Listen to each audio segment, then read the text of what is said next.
Amém. Ontem à noite nós falamos sobre... Qual foi o tema que nós tratamos ontem à noite, irmãos? Discipulado. E qual foi o título que nós demos para a mensagem de ontem à noite?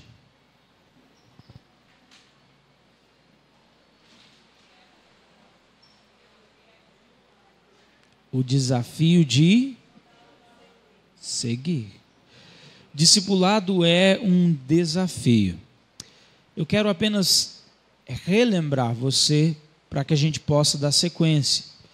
E essa ministração desse seminário, eu queria que você prestasse muita atenção, que se você quiser anotar, você anote, porque se você já é um discipulador, você vai, na verdade, descobrir na prática como melhorar o seu discipulado.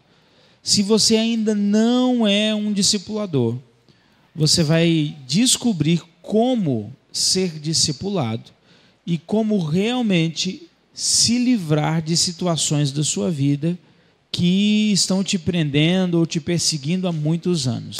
Mas antes de começar, eu quero começar concluindo ontem à noite.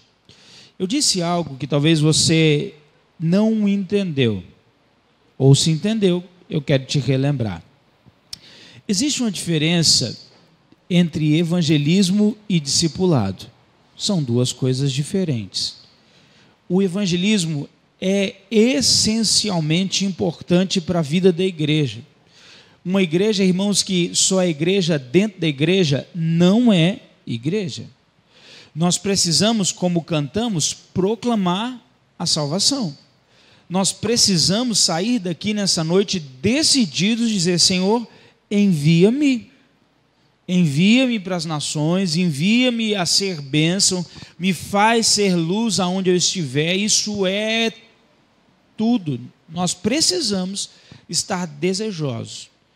Só que esse proclamar, esse querigma, que é o proclamar, ele é a primeira etapa do processo, que a gente chama de evangelismo.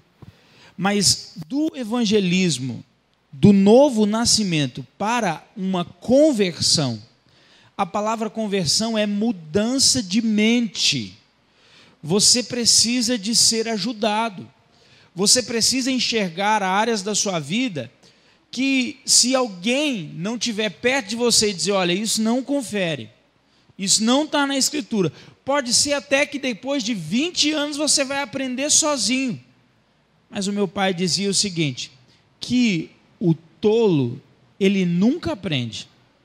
O inteligente, ele aprende com os próprios erros, mas que o sábio, ele aprende com o erro dos outros.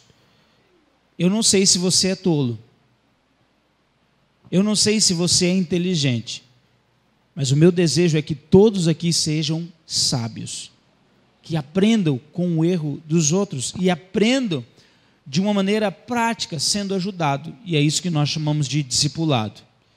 Então, o que é o novo nascimento? É quando a luz brilha. Só o Espírito Santo pode iluminar a vida do homem. Irmãos, eu não sou calvinista e nem sou arminiano, mas é indiscutível a soberania de Deus. Você só está aqui nessa noite porque o Espírito Santo te trouxe. A gente não entende, tem coisa, irmãos, se eu for falar sobre a doutrina de Deus, se eu for falar sobre a triunidade, sobre a doutrina da trindade, são temas complicadíssimos. Então o que eu faço? Eu pego a minha alma e coloco no descanso da palavra e eu creio. Irmãos, você foi regenerado, você nasceu de novo, a lâmpada acendeu. Está funcionando? Aleluia, esse é o Celso e o pastor Fábio, o Batman e o Robin. Ah, eu sabia.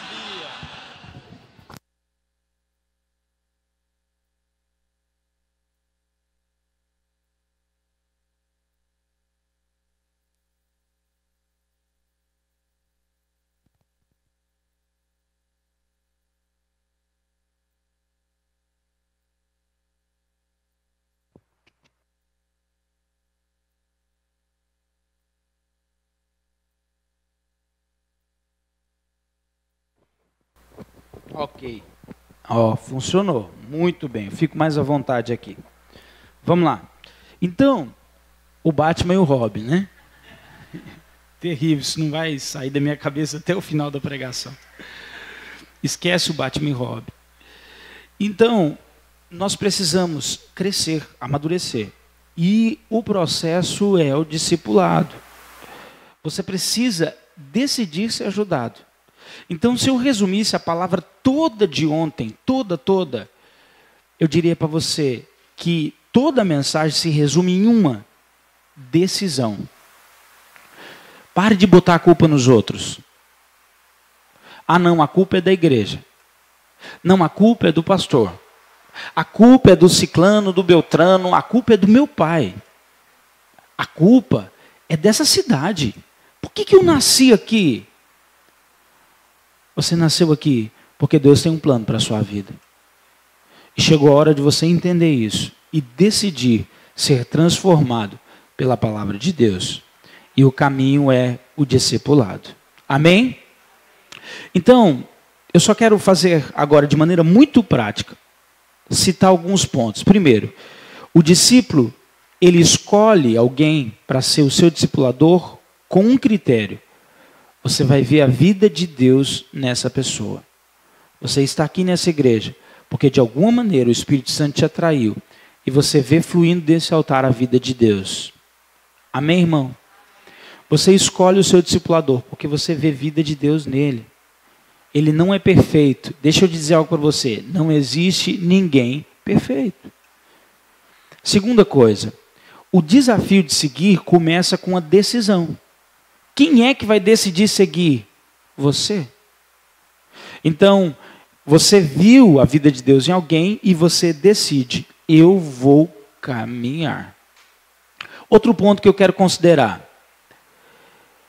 Ser discipulado vai custar não um pouco, não muito, vai custar tudo. Quando Jesus chamou a multidão, ele disse o seguinte para a multidão: vinde a mim todos vós que estáis. Quando ele selecionou o grupo de discípulos, ele disse: neguem-se a si mesmo, tomem a sua cruz e sigam.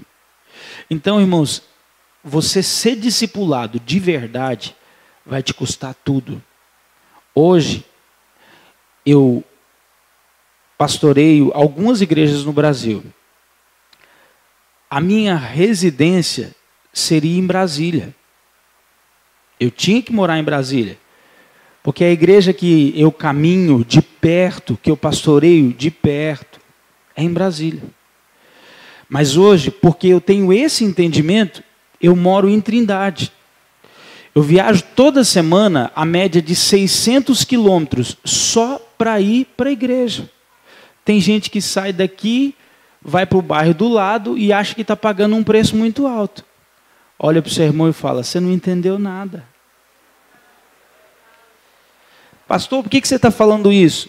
Porque eu só posso ministrar aquilo que eu estou vivendo.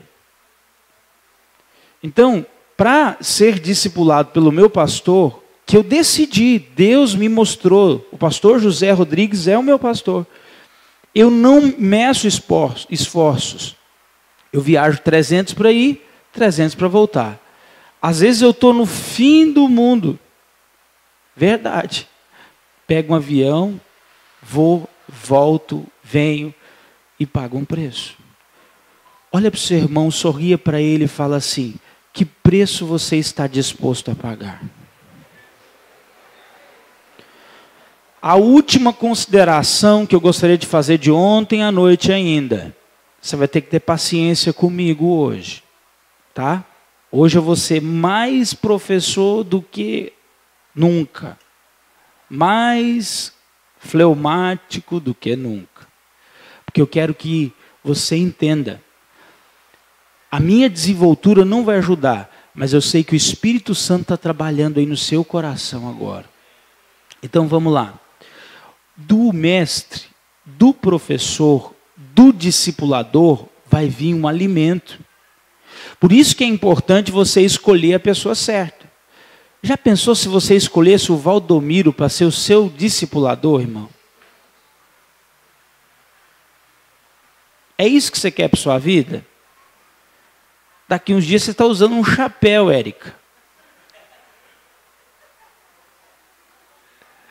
Já pensou se fosse o Macedão?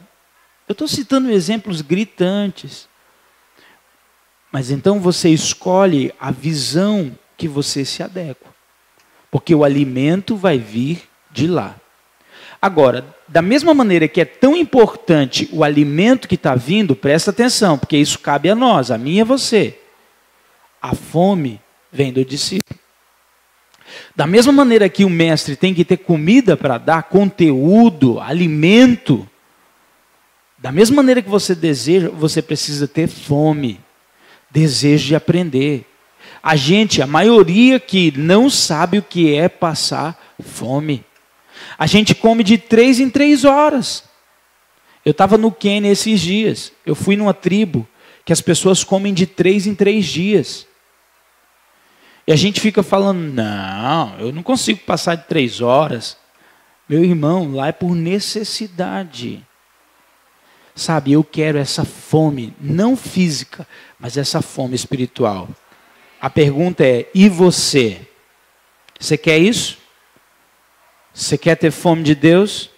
Amém. Então agora, nós vamos passar para a mensagem dessa noite. E eu queria que você prestasse muita atenção em tudo que nós vamos dizer. Vamos lá? Abra sua Bíblia em Colossenses capítulo 3. Colossenses 3. O verso de número 16. O título dessa noite é Discipulado na Prática, ou a prática do discipulado. O texto de Colossenses 3,16, aqui, deixa aberto, ouça o comentário. A carta de Colossenses, irmãos, é uma carta fantástica. Simplesmente em 4 capítulos.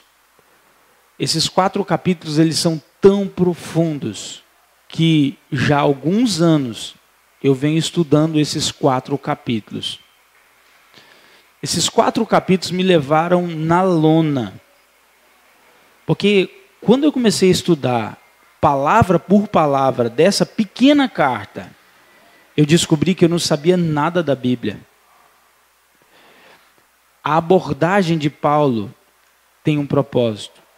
A guerra que Paulo trata nessa carta é ideológica. Paulo está destruindo sofismas. Paulo está desconstruindo enganos e construindo a verdade. E nesse processo dessa carta tão fantástica, ele gasta 1 dos 4 capítulos. O que significa 25% da carta. Porque se eu pegar 100%, dividir por 4, eu tenho 25%. Então, se eu pego 4 capítulos, eu tenho uma margem de 25%. Ele gasta 25% só para falar sobre discipulado. Pastor, que capítulo é esse? O capítulo 3. O que eu aprendo com isso, nesse pano de fundo? Que o discipulado vai destruir todo o engano na sua mente. O discipulado vai te tirar da superficialidade. O discipulado vai te tirar da falsa espiritualidade e te colocar no lugar em Deus. Você quer isso para a sua vida? O verso 16 diz o seguinte: habite ricamente em vós a palavra de Cristo. O que tem que habitar na sua vida, irmãos? O que você tem aqui na cachola? Tem que ser a palavra de Deus. Tem gente, irmãos, que não sabe nem onde está o livro de Miqueias. Se eu pedir para abrir Miqueias, ele vai rir e vai dizer, o pastor agora está pedindo para a gente abrir livro católico. Miqueias está na Bíblia. Sofonias, o pastor quer me pegar de novo. Irmão. Habite em vós ricamente a palavra de quem? Instruí-vos e aconselhai-vos mutuamente em toda a sabedoria. Então, o processo para que a palavra entre dentro de você é uma instrução mútua em toda a sabedoria. O O discipulado vai te levar a esse lugar, louvando a Deus com salmos, com hinos, cânticos espirituais, com gratidão em vosso coração. Ok? Então vamos lá. Paulo já deixou bem claro que o assunto a ser tratado nesse capítulo, joga lá na tela para mim, Celso, é o discipulado. E o meio para que a palavra habite em você é esse caminho. Vamos lá. Nós já lemos esse texto, pode passar. O método do apóstolo Paulo era o discipulado. Ele destina um capítulo de Colossenses 3 para abordar esse assunto de maneira muito prática. Pode passar mais uma tela? Vamos lá. O perfil do discípulo. Existe um perfil que Paulo determina. Para a gente ganhar tempo, eu sei que a Bíblia está na sua mão, nós vamos olhar na tela. Todo mundo consegue ler daí? Olha o que Paulo diz no primeiro verso do capítulo 3. Todo mundo junto comigo. Portanto, se fostes ressuscitados juntamente com Cristo, buscai as coisas lá do alto, onde Cristo vive e assentado à direita de Deus. Pensai nas coisas lá do alto. Então vamos lá. Olha o que Paulo está falando. Se fostes ressuscitados juntamente com si. Esse si é condicional. A palavra ressuscitado com Cristo nos arremete ao novo nascimento.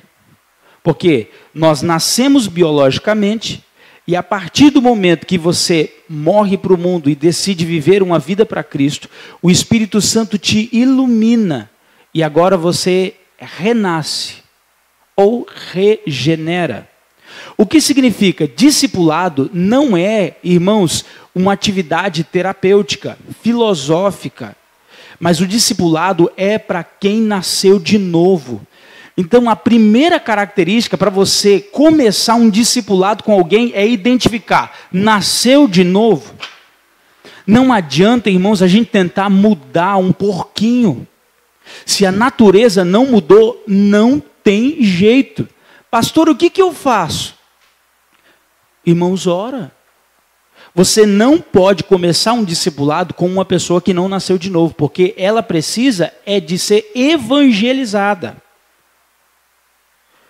Exemplo, pega um porquinho, mesmo quando ele é bebezinho, não deixa ele nunca conhecer a lama, leva ele para dentro da sua casa, bota a gravatinha rosa, passa o perfume da Rinodê nele, número 23, passa o Rinodê, pinta a unhazinha dele, não sei se é homem, é mulher, né? Pinta a unha dele lá, sabe, cria ele num paraíso, dá um berço de ouro para ele. Irmãos, nada do que você fizer vai mudar a natureza dele.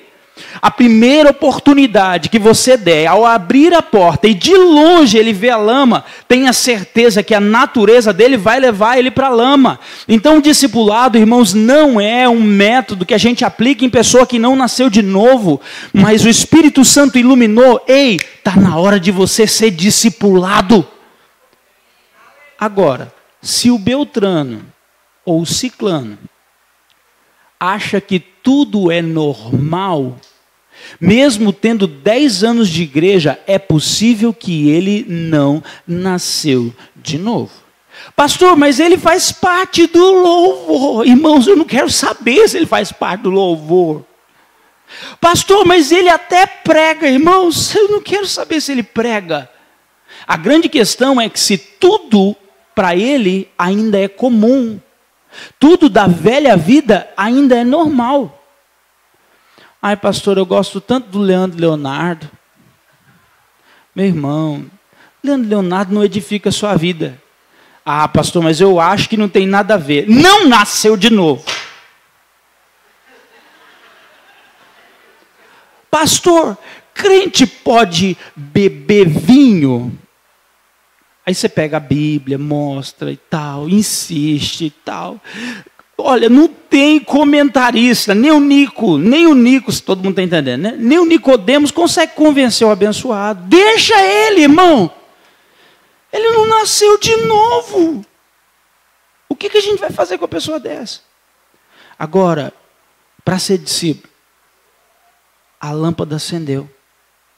Tudo o que você falar, mostrando na Bíblia, a pessoa pode não gostar, mas ela vai decidir viver.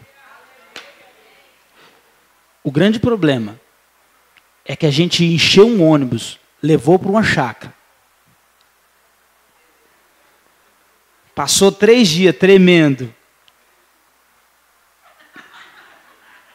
Voltou. Só que muita gente não converteu. Não nasceu de novo. Eles aprenderam a ser crente. A gente botou uma Bíblia debaixo do braço dele. Pôs uma gravata e ensinou ele a falar. Ele é inteligente. O novo nascimento não tem nada a ver com a mente. Tem a ver com o espírito. Você pode dizer amém? Se foste ressuscitado juntamente com Cristo, buscai as coisas lá do alto onde vive Cristo. Eu disse que é do novo nascimento para a conversão. Essa segunda parte significa que a mente dele já começou a mudar. Não está pronta. Mas ele diz que essa pessoa pensa nas coisas do alto. O que significa? Tem que ter um coração ensinável. Você já viu que tem gente quando você vai falar, não, já sei. Para ser discípulo, irmão, tem que ter nascido de novo e tem que ser humilde. Tem que ter uma visão do alto. É uma visão diferente. Eu perco a fim de conquistar. Eu renuncio a fim de conquistar. Então essa pessoa, ela já não tem mais uma visão na terra. Presta atenção, salvação é de graça, mas intimidade tem preço. Eu não estou falando sobre salvação. A salvação é por meio da fé, isso não vem de vós. Vem de, mas eu estou falando sobre crescimento, sobre discipulado. Diga comigo, primeiro, tem que ter nascido de novo. Segundo, um coração ensinável, uma mente aberta. Vamos lá. Por último, não, volta. Assentado à direita de... Isso faz parte ainda do princípio, do perfil de quem quer ser discipulado. Presta atenção. A expressão direita na Bíblia fala de força. Todas as vezes que você encontrar a expressão direita, está ligada à força. Quando diz que Deus está à direita de Deus, significa que hoje Ele executa toda a vontade de Deus. O nome dele foi elevado ao mais alto nome. Deus confiou a Jesus o governo do universo. Ele está à direita. O que significa? Jesus, quando veio na terra, ele veio como servo. Mas após a ressurreição, eu falei ontem, ele está à direita, o que significa? Ele é Senhor. Então, primeiro, o discípulo, ele tem que ter nascido de novo. Segundo, ele tem que ter um coração ensinável, uma disposição de mudar a maneira de pensar e começar a pensar nas coisas do alto. Terceiro, Jesus tem que ser Senhor da vida dele. Quando os discípulos estavam reunidos com Jesus, lá em Mateus capítulo 6, versículo 46, Jesus disse o seguinte: não adianta me chamar de Senhor se não faz o que eu mando. Olha para o seu irmão, dizer que ele é Senhor não significa que ele seja. Então presta atenção, ser discípulo, irmãos, não significa dizer que você é o quanto você ouve e você pratica. Então o pastor Fábio fala, irmãos, nós vamos dar uma faxina aqui. Ah não, pastor, eu não posso. Hã? Não, não posso. Toda vez você não pode. Tem uma cidade aqui perto de vocês, a 500 quilômetros, chama Fortaleza, quem conhece? Tinha um irmão da igreja que ele nunca ajudava em nada. O pastor falava, o líder falava, ele nunca ajudava. E ele amava jogar futebol. E o pessoal, irmãos, lá rala. Eu vou naquela igreja sempre. E eles estavam no mutirão, construindo igreja, e vai, tijolo. Aquele irmão nunca aparecia. Mas nos jogos de futebol ele estava em todos. E era ruim de bola. Mas ele estava em todos. Um belo dia, os irmãos tramaram um plano maquiavélico. Eles decidiram marcar uma falsa partida de futebol no horário do mutirão, com o local de saída, a igreja. Aquele irmão disse que não podia ir, que estava muito ocupado. Um outro irmão disse, olha, vai ter um jogo de futebol, a gente vai sair da igreja. Ele não se apercebeu da trama e foi para a igreja. Irmãos, todo bonito, sabe, de meião, de moto, chegou empolgado e deu a hora. E o pessoal começou a chegar com enxada na mão, com tal.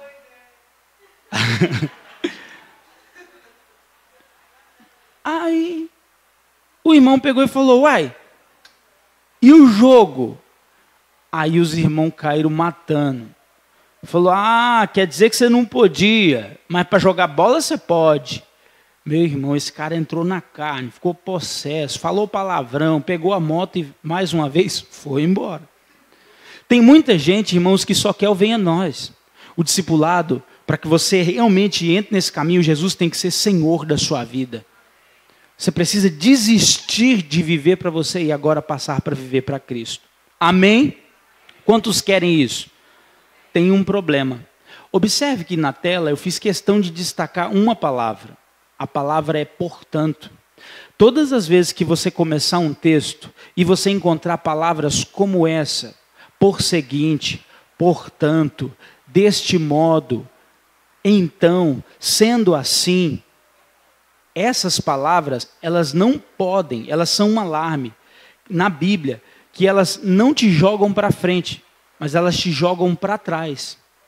Então, quando Paulo começa o capítulo 3 dizendo, portanto, significa que ele não terminou o assunto do capítulo anterior.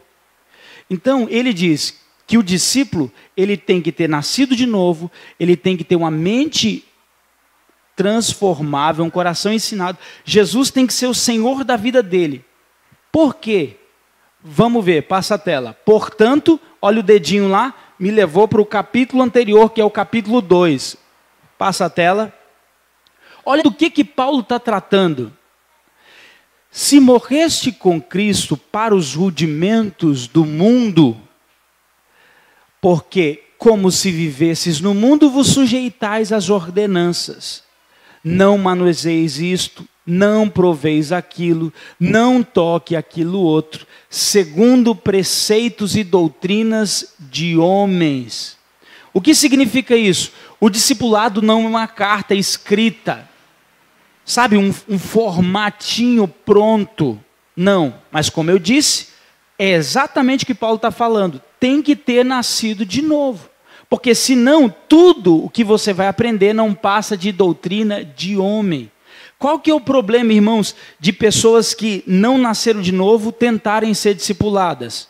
Não tem efeito algum, não vai haver mudança. Olha o que Paulo continua dizendo, para nos fazer entender o capítulo 3. Pois se todas essas coisas, com o uso, se destrói, tais coisas, com efeito, têm aparência de sabedoria. Você quer viver de aparência, irmão? Alguém aqui quer viver de aparência? Eu profetizo sobre a sua vida que toda máscara irá cair por terra em nome de Jesus. Toda falsa espiritualidade. O discipulado vai te ajudar a arrancar essa máscara. Vai te arrancar toda a aparência de sabedoria, essa doutrina de homem. Irmãos, isso vai cair por terra. Jesus está levantando nessa igreja, nessa cidade, verdadeiros discípulos. Agora, como o culto de si mesmos. Tem gente que diz, não, eu sou discípulo do Marco Feliciano. Não é nada, irmão. É um culto de si mesmo. Não, eu sou discípulo do pastor Augustus Nicodemos. Isso é real? Você está sendo acompanhado? Você está sendo tratado? Se não for, não passa de doutrina de homem e culto de si mesmo. e de falsa humildade e de rigor ascético, todavia, presta atenção, de amarelo, vamos ler todo mundo junto, não tem valor algum contra a sensualidade. Por que tem tanta gente caindo em adultério dentro da igreja? Por que tem tanta gente na pornografia? Por que tem tanta gente presa em pecados? Porque essa pessoa não tem sido discipulada. São regras. Se você fizer isso, você chega a ser líder. Se você fizer isso, você chega a ser supervisor. Se você fizer isso, você chega a ser pastor. Não passa de doutrina de homens. Só que essa pessoa, ela aprendeu a religião, e agora o culto é o resultado dela, e ela mesma está se enganando. Eu não sei se você vai ganhar 10 mil pessoas, mas o meu desejo é que você cresça em intimidade com Deus. Você pode dizer amém? Então, quantos querem ser livres de todo o pecado? Paulo propõe. Vamos lá, pode passar. Discipulado é só para quem nasceu de novo. 2. O coração tem que ser ensinável, disposição de mudar. 3. Cristo tem que ser o Senhor da sua vida. É o entendimento que a sua vida não é mais sua. Ser um verdadeiro discípulo de Jesus simplesmente vai te custar tudo. A pergunta é, você quer? Vamos lá, pode passar. Reputação versus caráter. Eu fiz questão de colocar essa máscara, porque a expressão que Jesus utilizava, e não apenas Jesus, mas Paulo, que a gente pensa que é um palavrão, às vezes a gente lê a Bíblia e acha que Jesus falava palavrão. Quando ele diz hipócrita, soa para nós, no nosso linguajar, como algo muito forte. Mas isso não é um palavrão. Jesus apenas está denunciando a falsa espiritualidade. Porque a palavra hipócrita significa alguém que usa máscara. Quando Jesus chamava os fariseus de hipócritas, ele estava dizendo exatamente o que Paulo está combatendo. Vocês promoveram um culto à personalidade, mas na verdade ninguém sabe quem vocês são de verdade. Vocês aprenderam a se vestir, aprenderam a responder corretamente, aprenderam a se comportar diante dos homens, mas o coração de vocês está imundo. O que significa? Vocês estão representando uma pessoa, um papel que não é quem vocês são de verdade. Essa palavra hipócrita, ela nasceu no teatro grego. Essa palavra, ela existe e era utilizada. Significa, eu vou representar um personagem. Irmãos, tem muita gente dentro da igreja que, por alguma razão, está representando um personagem que não é. Como descobrir isso? É só entrar. Faz uma visita surpresa para esse irmão ou para essa irmã às 8 horas da noite, na hora da novela. Amém? Vai na casa dele por volta das 10, 10:30. Vê se ele está vendo o Big Brother. É esse horário, Big Brother, que passa?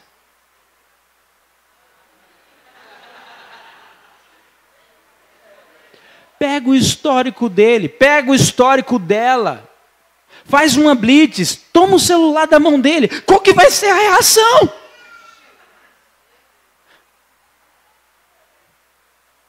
Reputação versus caráter. A reputação é o que as pessoas pensam a seu respeito. Quando você cria uma imagem e você coloca uma máscara, o mundo está te vendo. A palavra personalidade significa justamente persona, que vem de máscara. Então você está mostrando-se para as pessoas ser alguém que você não é. A vontade é de gritar, mas você conta até 10, sorri e diz, oh meu querido. Sabe, eu não estou dando autorização para ninguém ser grosso. Eu não estou dando autorização para ninguém se expor ao ridículo. Mas eu estou confrontando você a uma falsa espiritualidade. A reputação é o menos importante. O que significa, a partir de hoje você precisa entender que você precisa confessar alguns pecados que estão ocultos aí. Então, o que o pastor vai pensar, o que o seu discipulador vai pensar, Charles Spurgeon disse que o pecado que você tanto defende e protege, ele mesmo vai te acompanhar até a cova. Aquilo que você protege, não, fica tranquilo, ele vai com você caminhando até a cova. A grande questão é depois da cova, para onde você vai.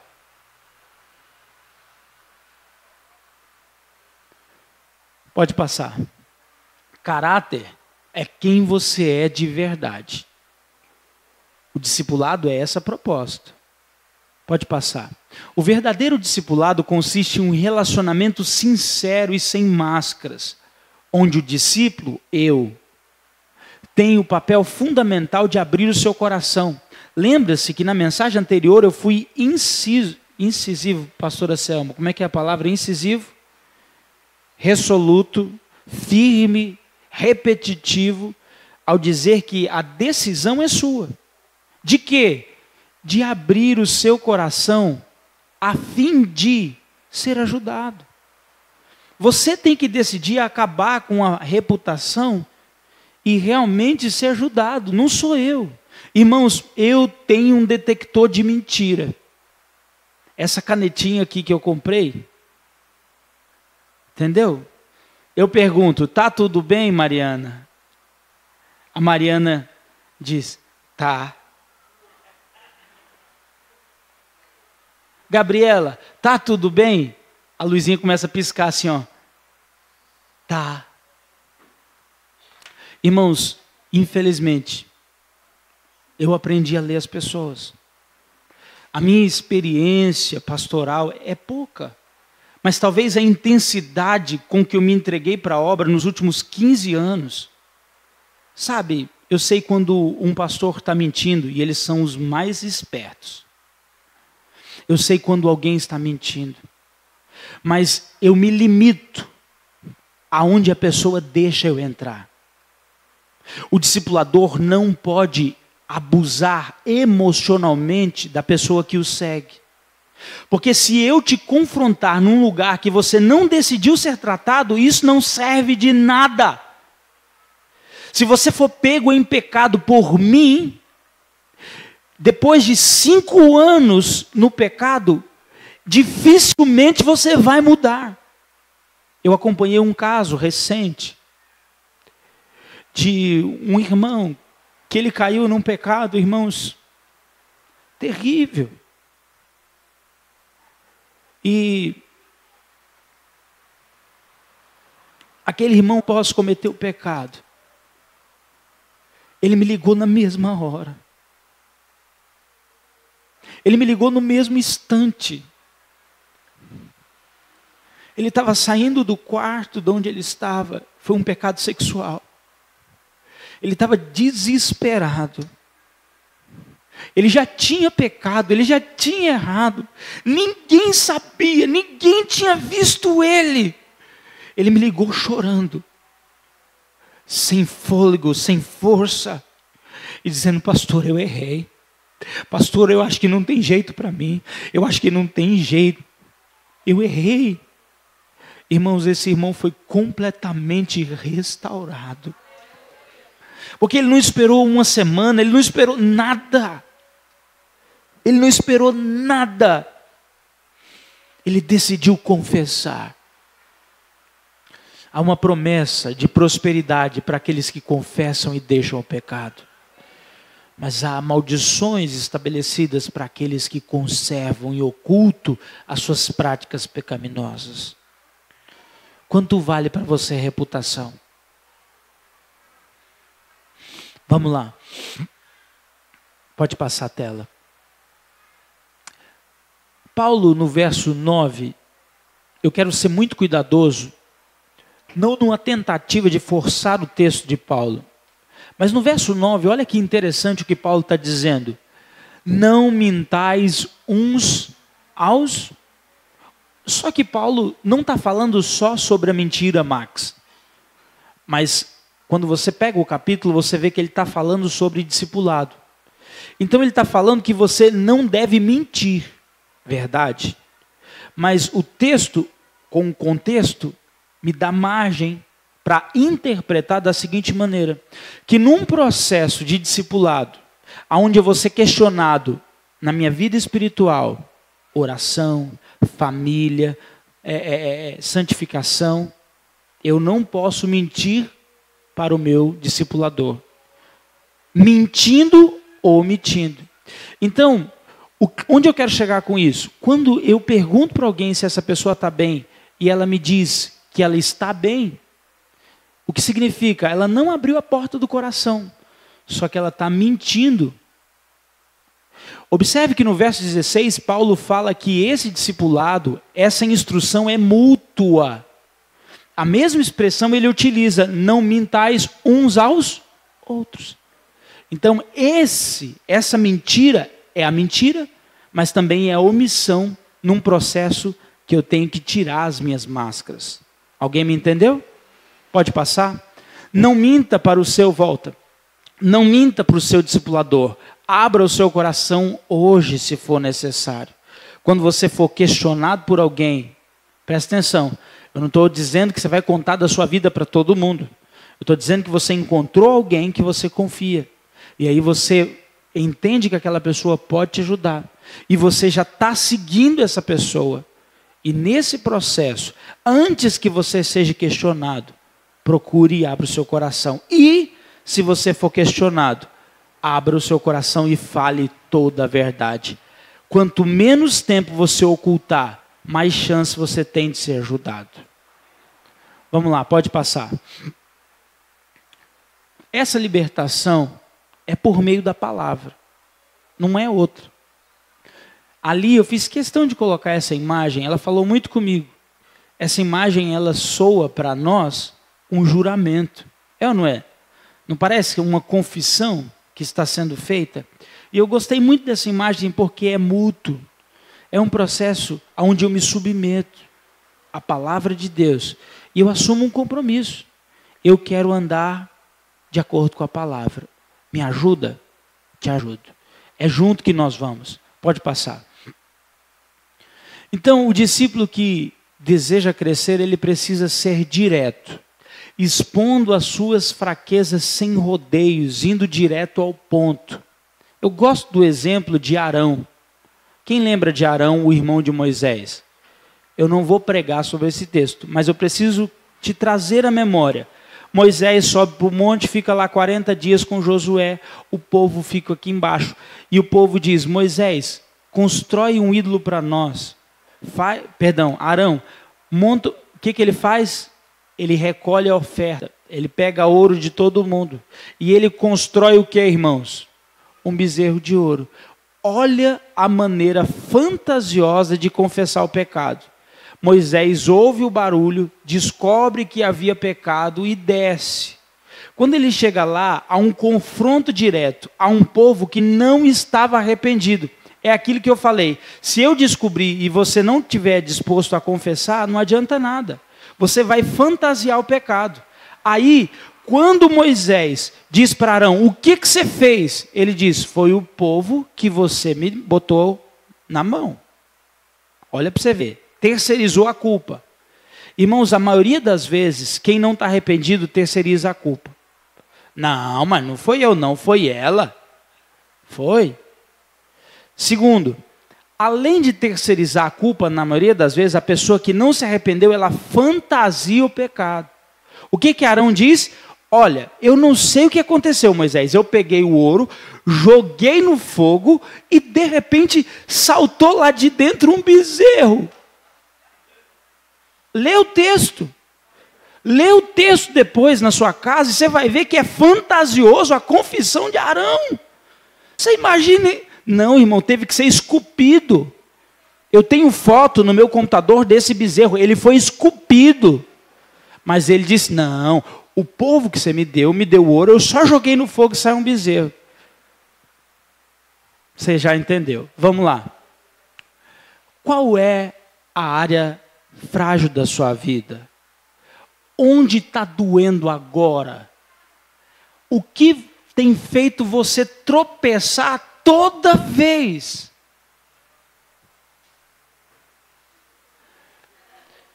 O teu passado te condena? Tem um trocadilho aí, né? Vocês entenderam, né? Não? Eu sou ruim de piada mesmo. É o nome de um filme, gente. Vamos lá. Passa. Qual que é o método? Olha lá o método, pastor Fábio. Quando eu coloquei essa foto, eu só pensava no Fábio. Irmãos, eu fiz questão de colocar as duas versões do Karate Kid, só para mostrar para você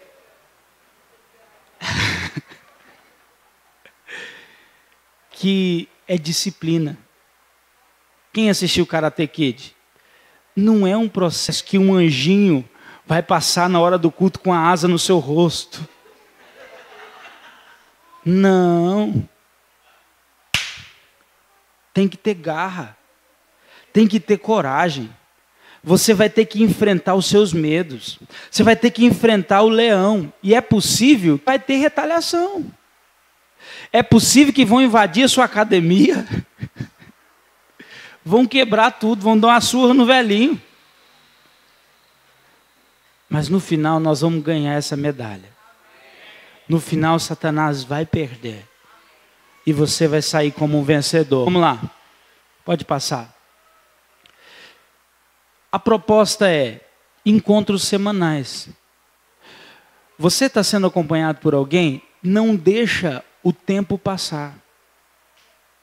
Você precisa seguir ao ponto de dizer, pastor Fábio, pastora Beca, vamos bater um papo?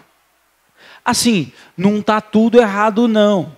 Talvez no começo, irmãos, tem que cavar, tem que arrancar a raiz, mas depois é só tratar. Não é toda semana que você vai confessar 1h30. Amém, irmão? Mas faça manutenção. O avião, por mais que você não acredite no que eu vou dizer, tem gente que tem medo de avião, mas é o meio de transporte mais seguro do mundo. Tá certo ou tá errado? Tá certo? É seguro ou não é? Por quê? Eu vou dizer, vou ser repreendido, possivelmente. Mas presta atenção. O carro está no chão, sim ou não? O avião está onde? O que naturalmente é mais perigoso? O que está a 11 quilômetros de altura ou o que está no chão? Naturalmente, o que é mais perigoso? Porque você está no chão, você acredita que você está mais seguro. Então, para o carro, se inventou um método, que é o método de manutenção. Então, quando você... eita, eu tenho que levar. Fez um barulhinho, aí você corre e leva. Se não fez o barulho, você precisa de 6 em 6 meses, 1 ano ou numa quilometragem X, gostando ou não levar o seu carro. Por exemplo, correia dentada. Quem carro sabe a importância de olhar a quilometragem com relação à correia dentada. Pastor, meu carro está ótimo, mas está com 70 mil, 80 mil, 90 mil. Não espera fazer barulho. Alguém está entendendo? Porque ela não avisa para pifar. O que é isso? Manutenção. Então você vai, né? O avião não. É prevenção. Estou certo? É mais ou menos aí? Antes de voar, acabou de... checa tudo. Verifica tudo. Não, mas... olha, pega o computador, verifica. Porque, irmãos, quando estiver lá a 11 quilômetros, não dá mais tempo de fazer nada. Uma vez eu estava na África e o avião caiu lá de cima. Meu amigo, quem estava em pé subiu e bateu no teto. E se aquele avião não tivesse preparado a turbulência? Era um 747. Absurdo de avião, toneladas. Aquela pressão na minha cabeça arrebentaria as asas daquele avião. Mas o avião não caiu. Por quê? Porque estava preocupado em prevenir. O discipulado, ele não é só para a sua manutenção, é para a sua prevenção. Esse método tem que ser semanal. Olha para o seu irmão e diga para ele, encontros semanais. No mínimo. Tá? No mínimo. Pastor, qual que é ideal? que a gente morasse tudo junto. Vamos comprar uma chácara, amém, irmão? Mas não dá. Vamos lá, próximo passo. Outra característica desse encontro semanal, diga para o seu irmão, olho no olho. Tem que olhar dentro dos olhos. Você já viu como o olhar denuncia? Tem gente que só de olhar... Você... Oi, pastor, tudo bom? Olha no olho. Você consegue dizer que está tudo bem olhando nos olhos? Eu tenho discípulo que está comigo há 10 anos. Eu olho nos olhos, eu já nem pergunto. Eu falo, me fala o que está acontecendo. Ai, pastor, o senhor já sabe. Sei. Você quer falar? Pastor, pode ser depois? Você que sabe. Olho, olho. A amostragem de prioridades. É isso que eu vou trabalhar daqui para frente, até o final da mensagem. Então, o padrão é encontros semanais regulares, contínuos. Qual que é o objetivo? Prevenir. Característica principal, olho no olho, significa aspecto pessoal. Dar aula não significa ser discipulado. Lá em Sobradinho nós temos a característica do ensino. É muito forte lá na igreja. Eu já falei para eles, o ensino na classe não é o lado. Nós precisamos encontrar meios para nos encontrarmos. A amostragem das 4 prioridades, que são 4 perguntas. Pode passar? Faça as perguntas certas e aguarde resposta. Então, já viu que aqui, graças a Deus que foi joia, fez a oferta, na hora da oferta cantou uma música e o pessoal estava saindo. Eu já vi em igreja, irmãos, que não dá nem tempo do cara pegar a carteira. Você já viu isso acontecer? A pessoa está pensando, ela está ali sentadinha, Senhor, quanto o Senhor quer que eu oferte? Já acabou, amém? Senhor, abençoe. Mãos, tem um tempo de resposta. Sabe, não fale no discipulado tanto, ouça. Quem está fazendo as perguntas, dê tempo. Se a pessoa não está preparada para falar, faça outra pergunta. Se você percebeu que tem alguma coisa errada, outros caminhos, a fim de que a pessoa possa abrir o seu coração. Vamos lá. Investigação. Sherlock Holmes.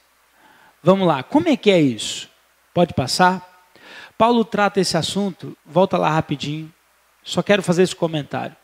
De maneira transparente, sendo assim, nós vamos seguir o exemplo de Paulo no capítulo 3. Mais adiante, em outros, como é que está ali? Mais adiante temos pontos que podem auxiliar nesse caminho. Não, pula essa tela. Aqui eu filosofei mais do que falei, pode pular. Prioridades. Então eu disse que é semanal, que é olho no olho e que existem prioridades a serem tratadas. É tão fácil, são 4. Número 1. Deus.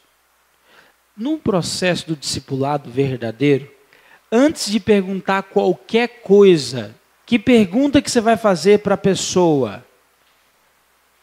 Deus? Não. Eu coloquei Deus porque ele é o objeto. Teve um irmão que estava dando essa aula, e eu, que pergunta que você faz? Aí alguém disse, Deus. Gente, Deus não é pergunta. Você vai girar em torno dessa prioridade. O que significa? A Bíblia diz assim, ó, buscar em primeiro lugar o reino de Deus. Então, Deus tem que estar em primeiro lugar na vida de todo ser humano. Se ele não estiver em primeiro lugar, tem alguma coisa errada. Então, que pergunta eu faria? Pode passar. Volta. Não. Volta um pouquinho. Pensei que eu tinha discriminado. Pode voltar. Você tem orado? Como está a sua vida de oração? Se ele responder, está tudo bem, não é uma boa resposta. Pergunte de novo. Fala assim, você tem conseguido orar quanto tempo? Quais são os seus alvos de oração?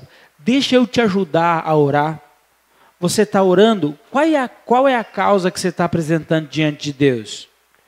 Você conseguiu estabelecer um dia, hora e lugar para orar? Na sua casa você consegue orar? E aí você vai conversando com a pessoa sobre isso. Porque Deus não tem nada a ver com a igreja. Deus tem a ver com a intimidade dessa pessoa com Deus. Se essa pessoa, irmãos, não está orando, pode que dali para baixo tem muita coisa errada. Então se ele diz, pastor, não estou conseguindo orar de jeito nenhum. Prepara, porque dali para baixo vai ter problema. Alguém me entendeu? Segundo, dentro da mesma pergunta, não passa a tela, volta. A palavra. A pessoa está conseguindo estudar a Bíblia? Você pergunta para ela, você tem lido a Bíblia? Que livro você está lendo? Você está estudando algum assunto específico? Lembra que esse encontro é regular, é semanal, é olho no olho. Ele vai dizer, pastor, perdi a minha Bíblia tem 3 meses. Vai ter problema daí para frente, sim ou não? Então, no discipulado é muito prático. O que você vai perguntar? Se a pessoa está orando.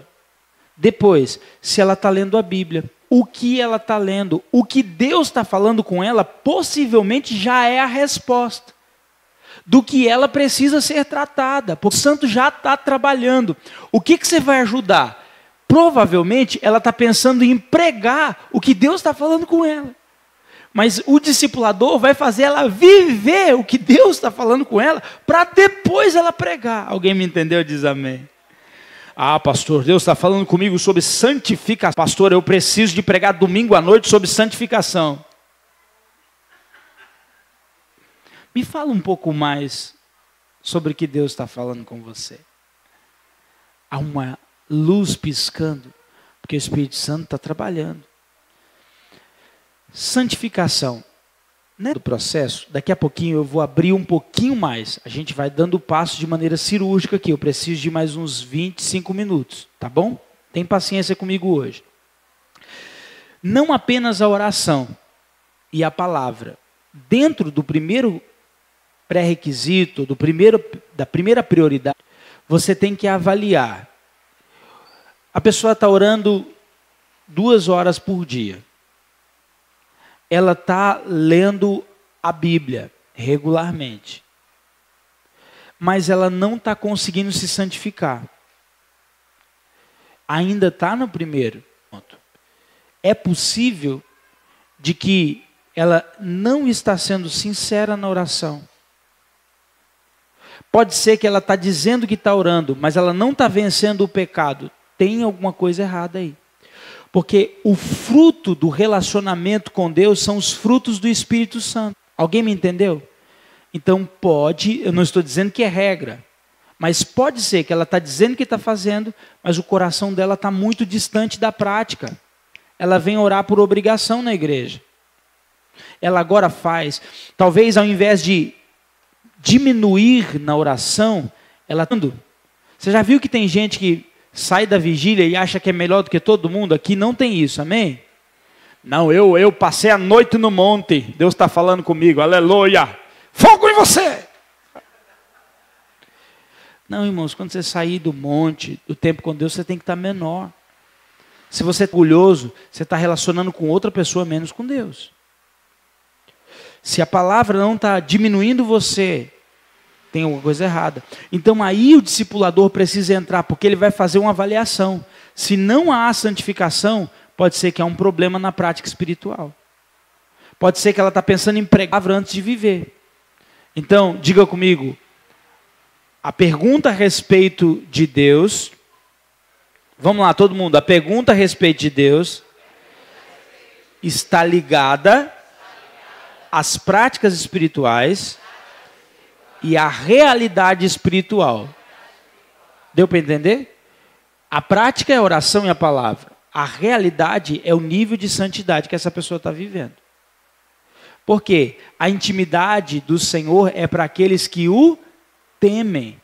Então ninguém é íntimo estando no pecado. Então o discipulador vai ser íntimo nessa etapa. Pode passar. Segunda pergunta que você deve fazer, importante nesse processo, é sobre a família. Porque se a pessoa está orando, está buscando, pode ser que está tudo certo no primeiro ponto, que ela está tendo ataques ferozes na família. Então, tipo de problema essa pessoa está enfrentando na família? Os papéis estão definidos nessa casa? Ou nessa casa quem manda é a mulher? O marido é estupidamente grosso. Eu tentei arrumar uma palavra, mas não há uma relação legal, não há comunicação nessa casa. Irmãos, como que o Espírito Santo de Deus vai agir na vida dessa pessoa? Antes de eu pastorear uma igreja, eu tenho que pastorear a minha casa. Antes de eu ser pastor, eu tenho que ser pai. Alguém está me entendendo? Antes de eu ser usado no louvor, eu tenho que ser um bom filho. O discipulado vai descortinar essa falsa espiritualidade. Irmãos, há pessoas que sobem no altar que estão vivendo uma vida sexual libertina. O discipulado precisa filtrar isso aí. O cara está dormindo com uma menina, com duas meninas, com três meninas, e porque ele sabe tocar, ele pode subir no altar. Se quiser, ele vai fazer isso lá na casa de show do forró, não sei das quantas. Mas isso aqui não é palco, isso aqui é altar. Isso aqui não é para quem quer aparecer, isso aqui é para quem quer desaparecer. É para quem está morto. Se fostes ressuscitados juntamente com Cristo. Então, aqui, irmãos, é onde a gente vai encontrar muito problema de relacionamento. Ai, pastor, eu não consigo perdoar meu pai. Ah, então nós vamos precisar tratar essa situação. Ah, não, já tem 2 anos. Meu irmão, vamos acabar. Como a pastora Ilma disse, você vai trazer a sua oferta? Deixa a oferta aqui, ao mesmo instante vai lá e resolve. Pastor, eu estou ferido com metade da igreja. Vai, meu irmão, se humilha, pede perdão, resolve isso. Quem está me entendendo? Perguntas relacionadas. É fácil a gente entender isso quando a gente busca os papéis. Paulo deixa bem claro no capítulo. Ele fala o papel da esposa, ele fala o papel do marido, ele fala o papel dos filhos. Então a pergunta que você vai fazer, ou as perguntas que você vai fazer é: você tem sido um bom esposo?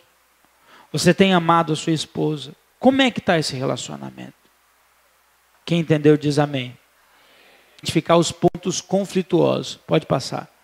Nesse processo de discipulado, a prioridade número 1 é Deus, a segunda é a família. Depois de você ter investigado os 2 pontos, você vai passar para o próximo, que é o trabalho. Não inverte isso não, irmãos, por favor. É muito importante você seguir essa ordem. Trabalho, finanças, realizações, conflitos, dificuldades.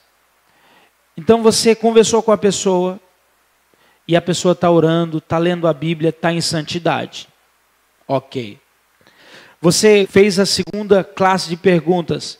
Ele está bem em casa, o relacionamento conjugal está bem, o filho está respeitando o pai. Entrou no terceiro aspecto, trabalho, finanças. Está dando tudo errado. Se está tudo certo no 1 e no 2, consola essa pessoa sendo provada por Deus. Não tem pecado, não tem problema, irmãos. Todos nós estamos sujeitos a ser provados por Deus. Ao invés de condenar ele, dá uma palavra de esperança para ele. Olha, meu irmão, fica firme, vai dar tudo certo. Nós estamos juntos. Por quê? Você já investigou. Ele está sendo um bom pai. Então, ao invés de condenar, não, tem alguma coisa errada, vamos procurar, vamos levar você na Universal. Não, para com isso. Não. Pega um texto, abre a Bíblia, dá uma palavra para ele. Agora, se nos 2 pontos acima errado, o terceiro é só consequência. Então não adianta dizer, ó, sai do seu trabalho mesmo, ninguém te valoriza naquele lugar, sabe de uma coisa? Você vai arrumar outro emprego. Não vai. Não vai. Porque ela não deu prioridade para Deus e ela tem negligenciado o seu papel. É que ela vai à falência mesmo. Enquanto ela não corrigir a rota da vida dela. Quem me entendeu diz amém. Próximo ponto. Vamos lá. Volta. Ministério. Observe que eu deixei por último o ministério. Não é que é menos importante. O padrão bíblico, você tem uma vida com Deus, você manifesta isso dentro da sua casa, você manifesta isso no seu trabalho, o seu ministério vai fluir. Tem gente, irmãos, que é crente aqui dentro, mas no trabalho dele é uma tragédia. Na escola é uma vergonha. Então, se o ponto 1 está bem, o 2 está bem, o 3 está bem, tem uma certeza, o ministério vai fluir. Agora, qual que é o problema? O pastor, o líder, ou a pessoa, ela não ora, não atende a família, isso é de trabalhar e agora quer ser usado por Deus. Vai dar errado, vai dar PT, vai dar perda total. Entender que a pessoa precisa fazer pelos outros o que estão fazendo por ela. Deixa eu refazer. Quando eu coloquei esse ponto, eu queria levar você a sonhar com o seu ministério. De alguma maneira você está aqui nessa noite, sim ou não? Porque alguém acreditou em você. Quando tudo estiver bem lá atrás, não acha aí. Porque Deus nunca abençoou alguém para essa bênção ficar só com ela. Deus sempre abençoou alguém para que essa bênção seja estendida. Então, se você está sendo abençoado na sua família, ajude outras pessoas que não estão sendo ou não têm essa mesma bênção sobre elas. Se você está ganhando, será que não chegou a hora de você repartir o que você está ganhando? Entende isso? Então diga comigo, prioridades. Vamos ler o ponto 1 é? O ponto 2 é? O ponto 3 é? O ponto 4 é? Nessa ordem vai tudo dar certo. Passa a tela.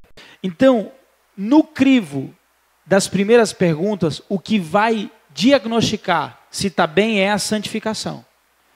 Se não está tendo santificação, tem alguma coisa errada com as práticas espirituais. Pode passar. Pecados cometidos com o corpo. Eu quero ser muito objetivo, porque senão a gente... Presta atenção. Depois você vai assistir essa palavra no YouTube. Eu fui bem mais cuidadoso. Você vai digitar assim, discipulado pastor Jonatas Oliveira. Aqui eu gastei uns 30 minutos só nesse ponto. Mas vamos lá, pode passar. Fazei, pois, morrer a vossa natureza terrena. Um passo. Isso está no capítulo 3, verso 5. Que tipo de pecado você está enfrentando? Você precisa confessar ele. Fornicação, sexo entre solteiros. Fornicação é diferente de adultério. Quando duas pessoas solteiras se relacionam, isso é fornicar. Quando uma pessoa casada tem relação, ou qualquer tipo de relação emocional, sexual, isso caracteriza como adultério. Porque adultério fala de quebra de aliança. Fornicação fala do ato sexual cometido. Alguém me entendeu? Uma pessoa casada, adultério, porque ela quebrou uma aliança.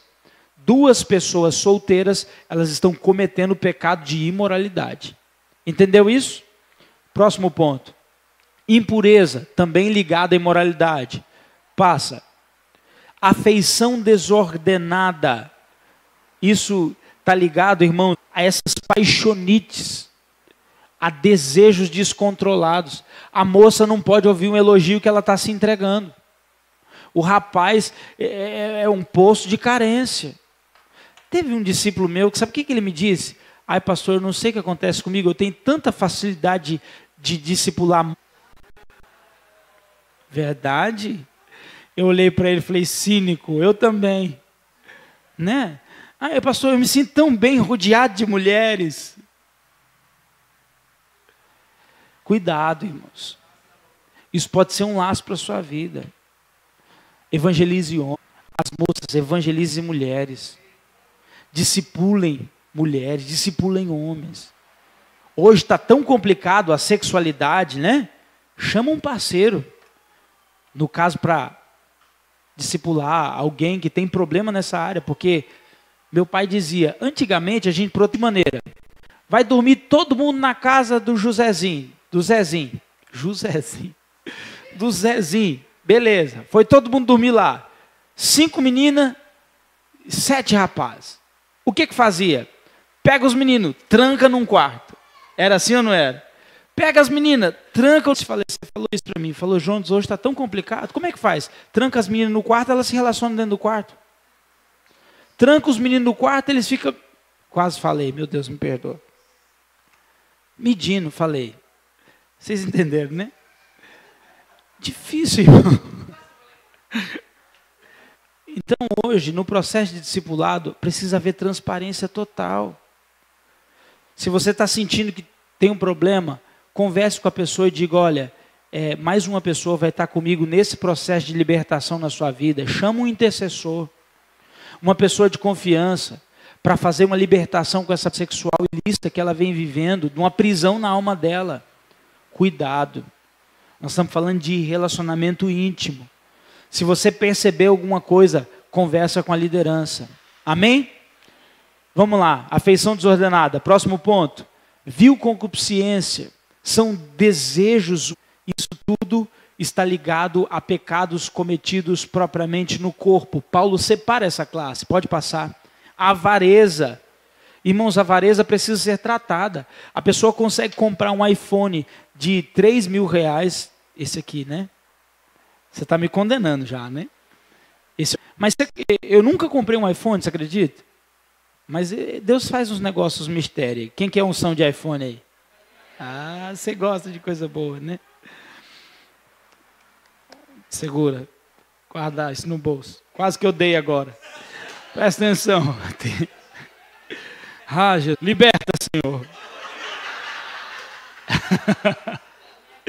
Volta para cá. Eis-me aqui, né, amado? Os irmãos revelando coisas. Gente, eu estou sentindo oprimido aqui em cima. Volta para a avareza. Volta para a avareza. Presta atenção. Oh, meu Deus. Tem gente que tem coragem de parcelar um celular em 10 vezes, mas não consegue dar o dízimo. Ele é fiel com a prestação do carro, com a prestação da casa, com a prestação da água, com a prestação da luz, com a prestação do tênis, com a prestação da camisa, que ele está trabalhando há 5 meses para pagar. Mas ele não consegue ser dizimista. Lembra que eu falei lá atrás que não adianta tentar mudar o porquinho? Essa é uma boa maneira de saber quem é. Porque se a pessoa não consegue dizimar, irmãos, eu estou dizendo com muito amor, nós estamos no discipulado, é isso aqui, ó. Você está dizendo para mim que Deus está em primeiro lugar na sua vida? Ué, mas você está preso à avareza. Pastor, o senhor está me oprimindo. Não, não estou. Os seus estão definindo as suas prioridades. Diga para o seu irmão, o seu sacrifício está definindo a sua prioridade. Você trabalha o mês inteiro para pagar o bendito do celular. O celular para você é uma prioridade. Vamos lá. Pode passar. Aí dou passar. Então, agora eu vou apertar um pouquinho mais. Paulo, ele faz a distinção em pecado cometido com o corpo e pecado cometido com o temperamento. Se aquela pessoa não está vivendo uma vida de imoralidade, ela tem uma tendência de se sentir. Tem gente, porque não está preso em pecados rudimentares, ele acha que ele já está bom demais. Pastor, deixa eu te falar um negócio. Eu não fumo, eu não bebo, eu não uso droga. Paulo, ele desce mais um degrau no discipulado. Olha que coisa que o Paulo está tratando. Pode passar. Temperamento. Sabia que você pode pecar através do seu temperamento? Dá sequência. Agora, porém, olha a palavra que ele usa. Despojais igualmente.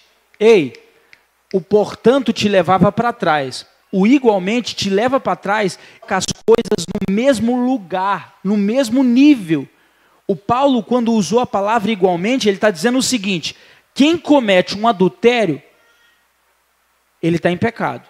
Quem não controla o seu temperamento, igualmente, está em pecado. Qual que é a nossa tendência? A gente está nas emoções, a gente é um poço de emoções e acha que Deus está provando tudo isso. No discipulado, você vai precisar dizer e tratar os excessos. E você vai precisar se deixar ser tratado. Pode dar sequência. Ira é pecado. Pastor, eu tenho uma base bíblica. Irai-vos, mas não.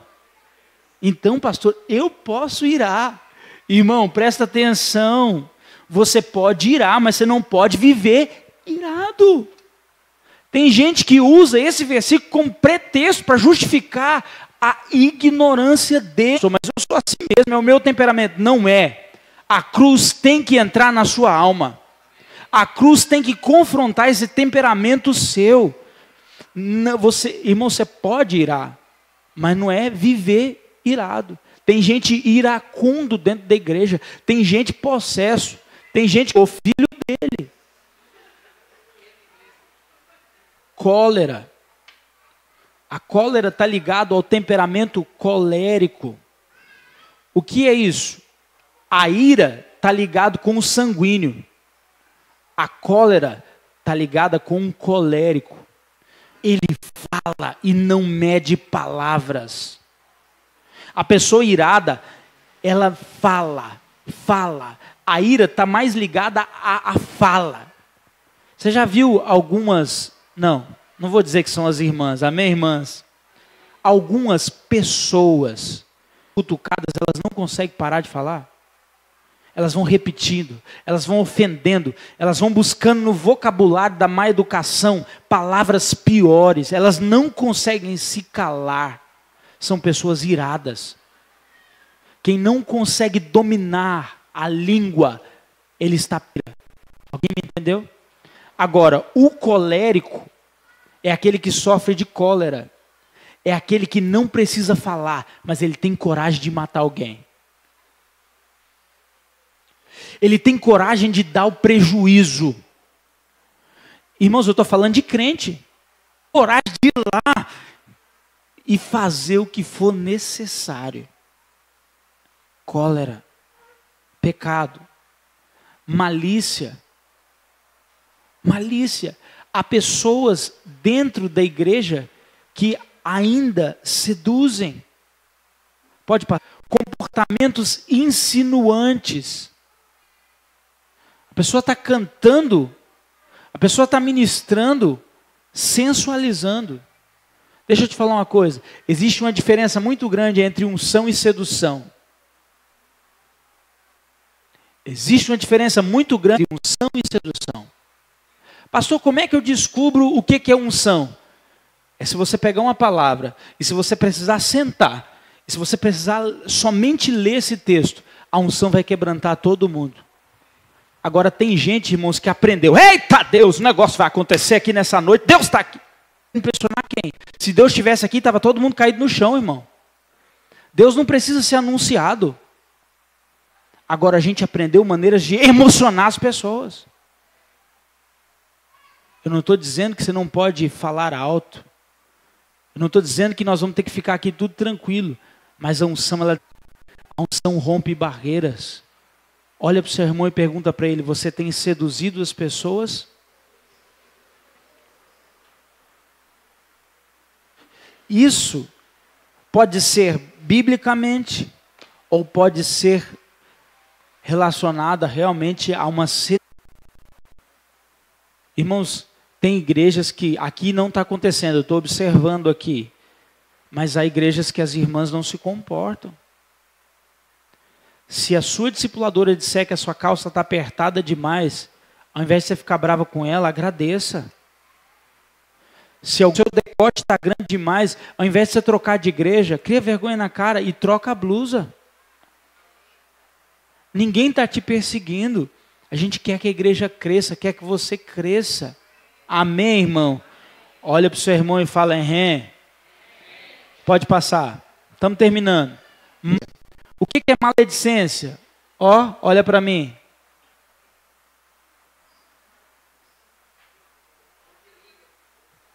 Três pastores estavam orando. Lá vai eu. Segura firme, não precisa rir. Eu preciso só da moral da história, tá? Três pastores, irmãos, são uma unção muito grande. Vamos confessar os nossos pecados aqui, vamos nos cobrir mutuamente.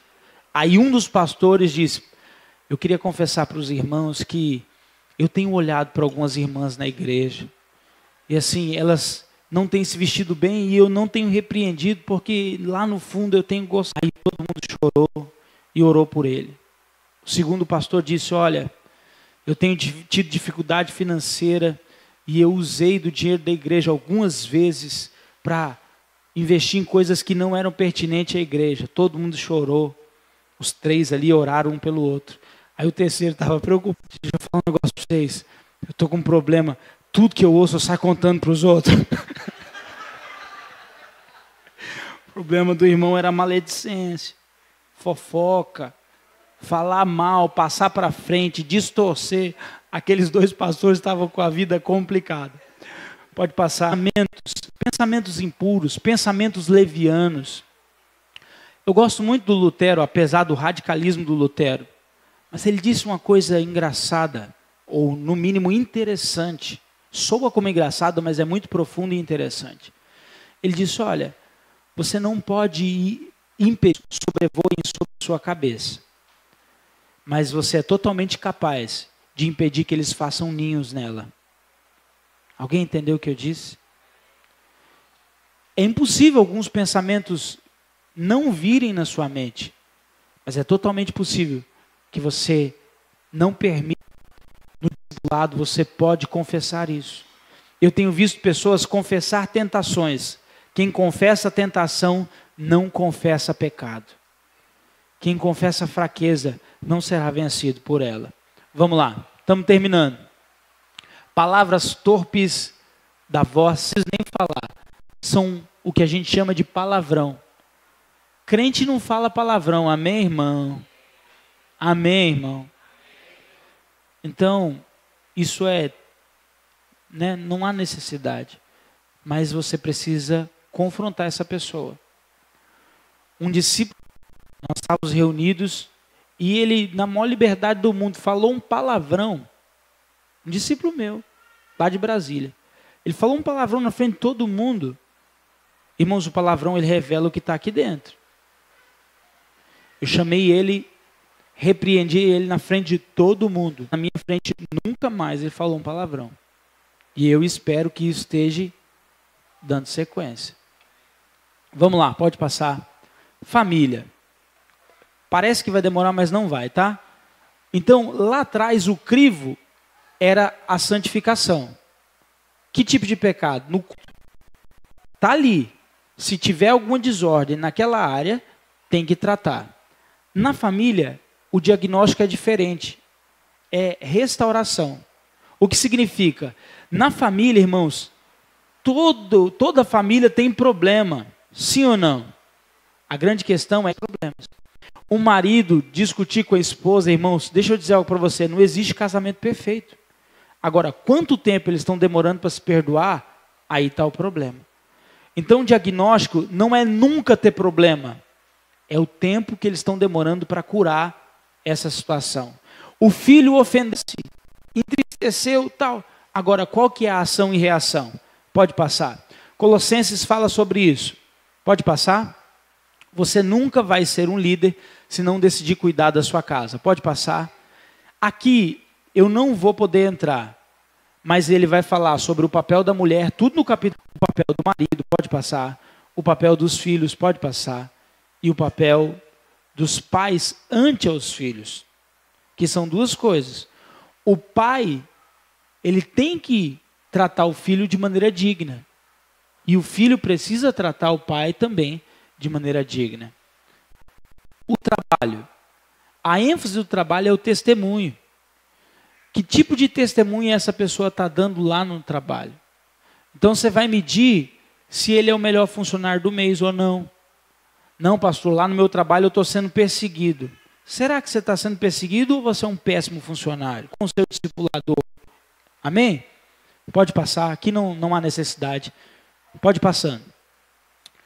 Paulo também fala sobre os servos, que são os funcionários. Pode passar? Pode passar?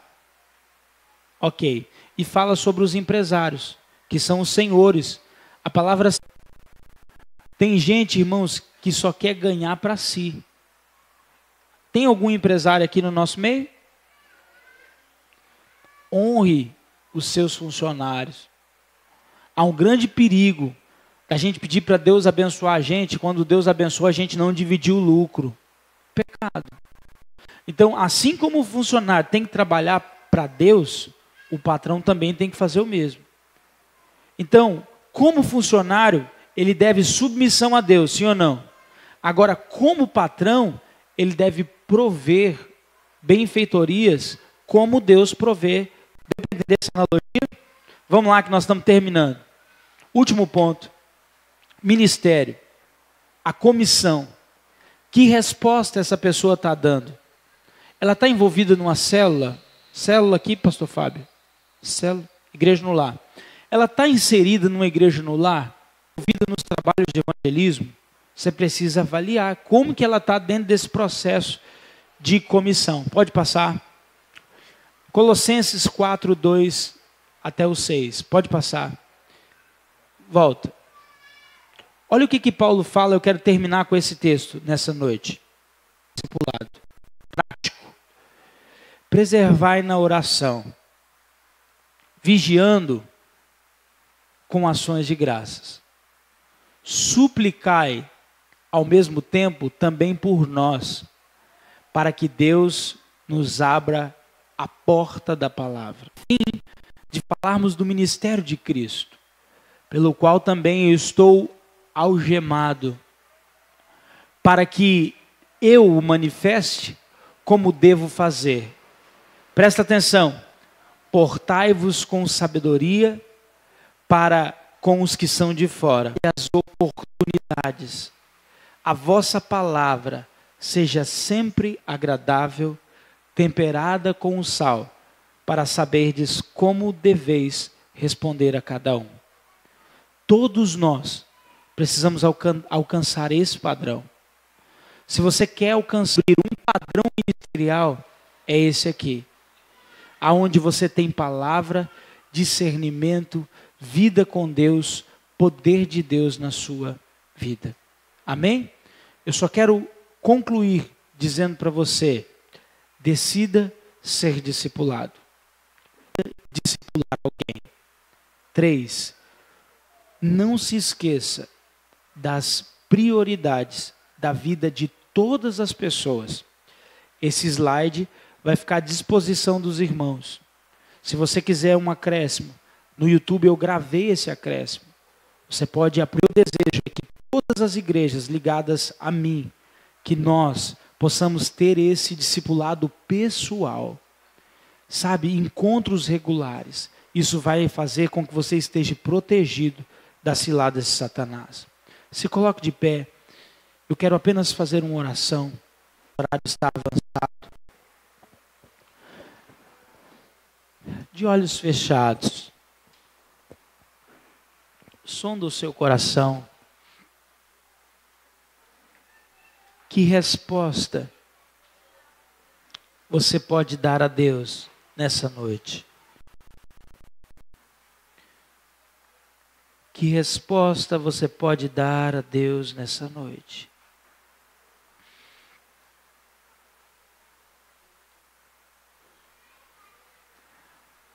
Você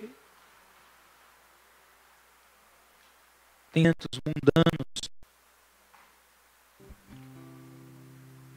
Peça a Deus que ilumine o seu coração nessa noite. Algumas vezes, talvez você tentou o discipulado, mas você entrou nessa... Ou você estava decidido a nunca mais se abrir para ninguém.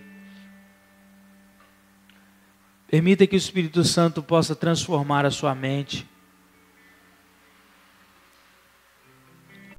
Ou talvez você, quando fala submissão, um fardo cai sobre os seus ombros.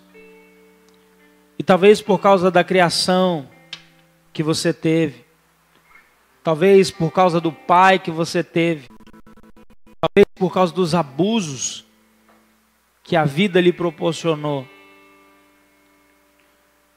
essa carga nunca te permitiu ser acompanhado de verdade por alguém.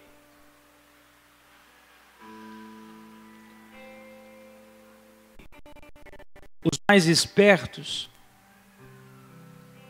são os que são os bons. A vida te ensinou que quem nunca é descoberto, esse é o verdadeiro inteligente, sábio. Mas a Bíblia nos diz que se nós confessarmos os nossos pecados uns aos outros, nós seremos curados e sarados. A Bíblia diz que o menor no reino dos céus é o maior. A de Jesus para nós é que nós venhamos seguir os passos dele. A ovelha sadia, ela dá muita cria. Você é uma ovelha. Permita-se ser tratado, para que amanhã sobre o seu ministério.